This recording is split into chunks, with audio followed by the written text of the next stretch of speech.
एक दिन राम जी ने कहा कि गुरुजी बहुत दिन हो गया, यज्ञ की रक्षा भी हो गई, अब आगे क्या आज्ञा है। गुरुजी ने कहा राम, एक यज्ञ को तो आपने संवार दिया, अभी एक और यज्ञ आपकी प्रतीक्षा कर रहा है। एक और यज्ञ देखने चलना है। कौन सा यज्ञ गुरुदेव? तो धनुष यज्ञ देखने चलना है। ये धनुष यज्ञ कहां हो रहा है? तो जनकपुर में हो रहा है। तो क्या आज्ञा है गुरुदेव? चलना चाहिए। चलना चाहिए, ठीक है, जब आपकी ऐसी आज्ञा है धनुष यज्ञ देखने चलना चाहिए तो चलिए चलते हैं। धनुष यज्ञ देखने की यात्रा प्रारंभ हुई कहां की? जनकपुर की। जनकपुर क्या है? ज्ञान का नगर है। कौन रहता है? जानकी जी। जानकी जी क्या है? भक्ति है। अब ध्यान से सुनिएगा, जनकपुर क्या है? तो ज्ञान का नगर है। कौन रहता है? तो जानकी जी रहती हैं। जानकी जी कौन है? तो साक्षात भक्ति हैं। तो भक्ति के नगर की यात्रा प्रारंभ हुई किसके साथ? गुरुदेव भगवान के साथ। राम जी भक्ति के नगर की यात्रा प्रारंभ करते हैं। आगे आगे गुरु जी हैं और पीछे लक्ष्मण जी हैं। लक्ष्मण जी कौन है? वैराग्य हैं। तो जब हम वैराग्य के साथ गुरुदेव के पीछे पीछे चलेंगे तभी भक्ति के नगर की यात्रा प्रारंभ होगी, तभी भक्ति के नगर की यात्रा बनेगी, अथवा भक्ति के नगर की यात्रा बनने वाली नहीं है। जब हमारे पीछे वैराग्य पड़ा होगा और आगे ज्ञान के रूप में गुरुदेव चलेंगे तभी हम भक्ति के नगर की यात्रा कर सकेंगे, अन्यथा करने वाले नहीं। गुरुदेव आगे आगे बढ़ाएंगे और पीछे लक्ष्मण रूपी वैराग्य लौटने नहीं देगा, तब भक्ति के नगर की यात्रा होगी। भगवान ऐसे ही बीच में हैं, पीछे वैराग्य के लक्ष्मण हैं, आगे ज्ञान के गुरुजी हैं और भगवान बीच में यात्रा कर रहे हैं। एक उजाड़ आश्रम आया, एक उजाड़ आश्रम। वो आश्रम इतना उजाड़ था, उस आश्रम में मनुष्यों को छोड़िए पशु पक्षी भी उस आश्रम का त्याग कर चुके हैं। वो आश्रम किसका है? गौतम ऋषि का आश्रम है। माता अहिल्या के एक भूल के कारण श्राप मिल गया और उस स्थान को इतना परित्यक्त मान लिया गया कि मनुष्यों को छोड़िए जीव जंतुओं ने भी उस स्थान का त्याग कर दिया। माता अहिल्या से अपने भूल हुई नहीं थी, छल करके भूल करा दिया गया था। पत्थर बनकर के पड़ी है। कहां पड़ी है? अयोध्या और जनकपुर के मार्ग में पड़ी है। अयोध्या क्या है? संत सभा अनुपम अवध। अयोध्या संत सभा है। जनकपुर क्या है? ज्ञान की नगरी है। तो संत सभा और ज्ञान की नगरी के बीच के मार्ग पर अगर हम अविचल अडिग पड़े रहेंगे तो हमें भगवान के पास जाने की आवश्यकता नहीं। भगवान स्वयं ज्ञान और वैराग्य को लेकर के हमारे पास आ जाएंगे। यहां संतों की सभा और भक्ति ज्ञान के नगर के बीच के रास्ते पर माता अहिल्या निस्तेज पड़ी हैं, बिना हिले, अटल इरादों के साथ। और आज वो धैर्य के साथ की हुई प्रतीक्षा पूर्ण हो रही है। भगवान ज्ञान रूप में गुरुदेव और वैराग्य रूप में लक्ष्मण के साथ पहुंच गए।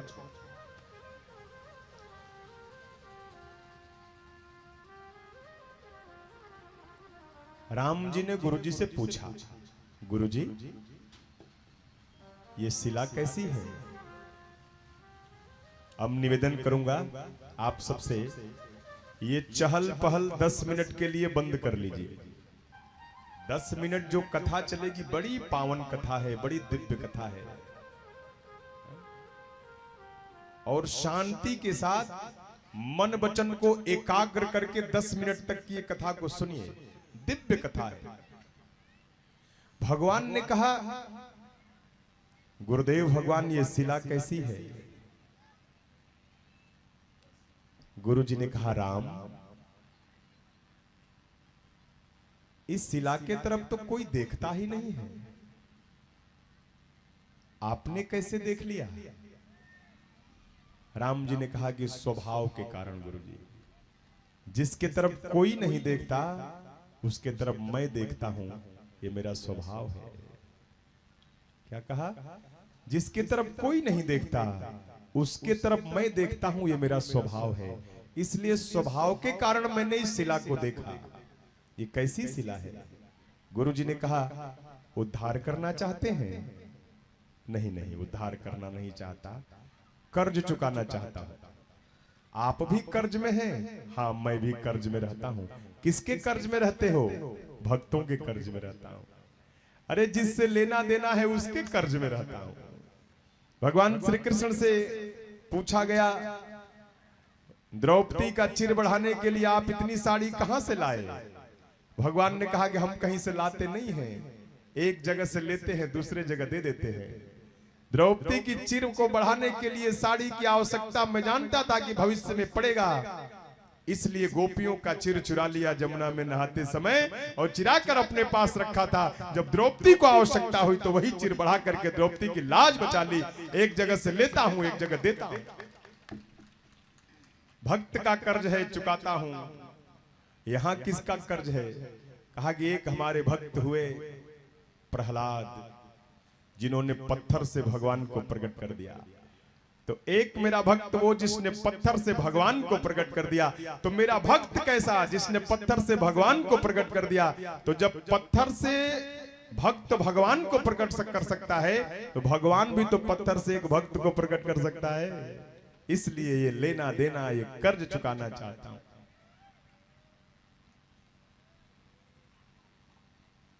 कर्ज चुकाना चाहते हो? हाँ।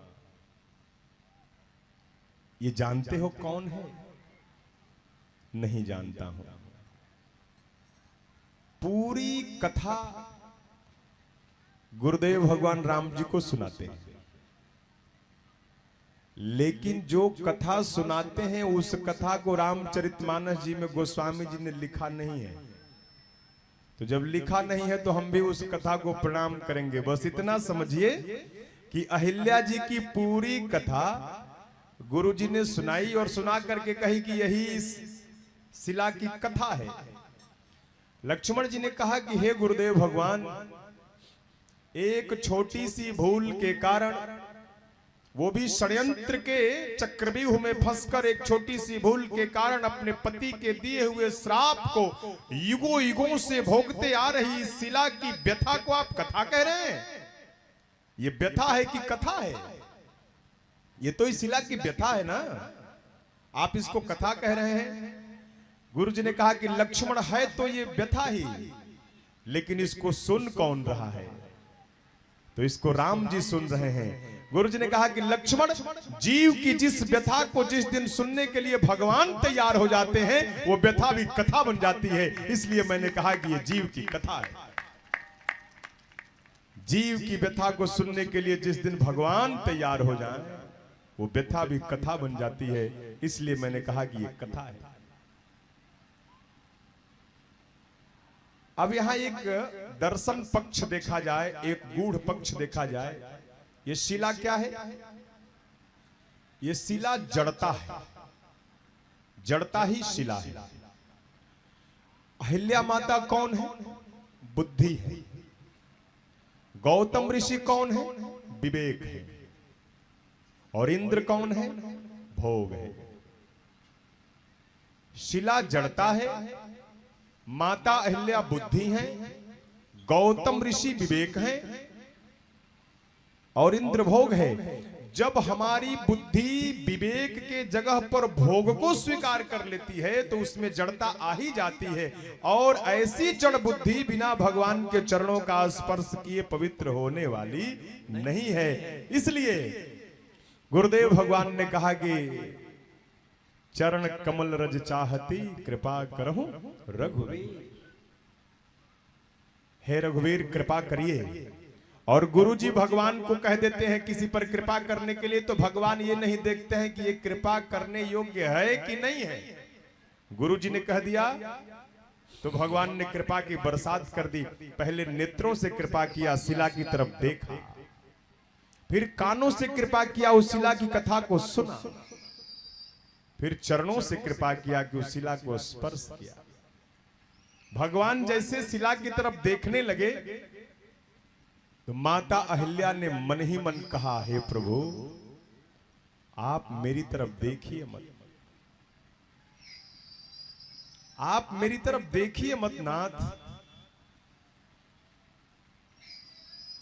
आप देखेंगे तो मेरे दोष दिखाई देंगे।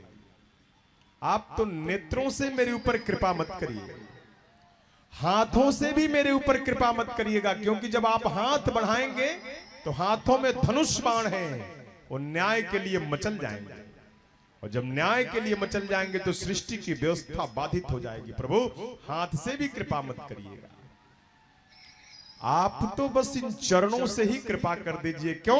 क्योंकि ये चरण तो अधमों का उद्धार करने वाले हैं, ये आपके चरण अधम उदाहरण है हे नाथ, इसलिए आप इन चरणों से ही कृपा कर दीजिए, इन चरणों से कृपा करिए नाथ।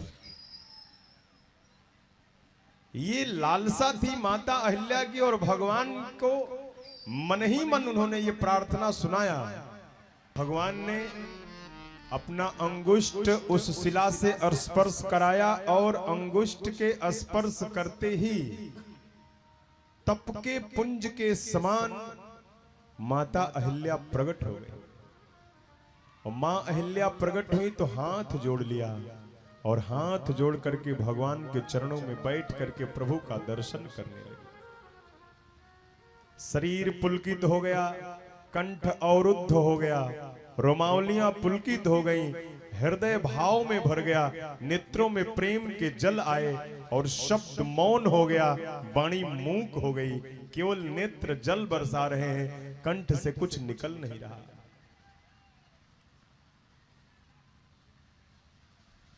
भगवान के सौंदर्य को अपने मन में, अपने हृदय में बसाने के पश्चात बार बार भगवान के चरणों में अपना शीश पटकती हैं, शीश झुकाती हैं, बार बार प्रणाम करती हैं, और कहती हैं कि हे नाथ, मेरे पतिदेव गौतम ऋषि ने जो श्राप दिया था वो बड़ा अच्छा किया था। मुनि श्राप जो दिन्हा अति भल किन्हा, परम अनुग्रह मैं माना। उसी श्राप के कारण हे नाथ मुझे आज आपका दर्शन प्राप्त हो रहा है। मुनियों के भी मन को अगम आपके इस स्वरूप का दर्शन, जिसको एक बार मिल जाता है जन्म जन्मांतर संवर जाता है, उसका भाग्य संवर जाता है। आज मुझे ये पता चला, मेरे पति ने मुझ पर क्रोध नहीं किया था, मेरे पति ने तो मुझ पर करुणा किया था नाथ। आज मैं अपने नेत्रों से भर भर करके उस स्वरूप का दर्शन कर रही हूं, जो स्वरूप भगवान शंकर के हृदय में रहता है, जो स्वरूप भगवान शंकर के हृदय में रहता है, जो स्वरूप समस्त ऋषि मुनियों के हृदय में रहता है, जिस स्वरूप को पा करके जोगी जति मुनि सभी तर जाते हैं, आज मुझे उस स्वरूप का दर्शन प्राप्त हो रहा है। हे सरकार, मैं आपसे बार बार विनती करती हूं कि मेरे ऊपर आपकी कृपा इसी तरह बनी रहे। और आज मैं कितनी सौभाग्यशालिनी हूं, मैं कितनी सौभाग्यशालिनी हूं, आज तो आपने मुझे शंकर जी से भी बड़ा बना दिया। माता अहिल्या कहती हैं कि हे नाथ, आज आपने मुझे शंकर जी से भी बड़ा बना दिया। क्यों? क्योंकि शंकर जी के शीश पर तो प्रभु आपके चरणों का चरणामृत ही शोभा पाता है। शंकर जी के शीश पे कौन है? गंगा जी। अहिल्या माता कहती है कि हे नाथ, शिव जी अपने शीश पर गंगा जी को धारण करते हैं, और गंगा जी आपके चरणों से निकली हैं, चरणामृत हैं। तो शिव जी आपके इतने प्रिय हैं तो उनके शीश पर आप अपने चरणों के चरणामृत को रखे हैं, और मेरे ऊपर तो उन चरणों को ही आपने रख दिया नाथ। आज तो आपने मुझे शंकर जी से भी बड़ा बना दिया। हे प्रभु, आपकी जय हो। जो चरण मां लक्ष्मी के हाथों से नहीं निकलते हैं, उन चरणों को आपने मेरे शीश पर रख दिया नाथ।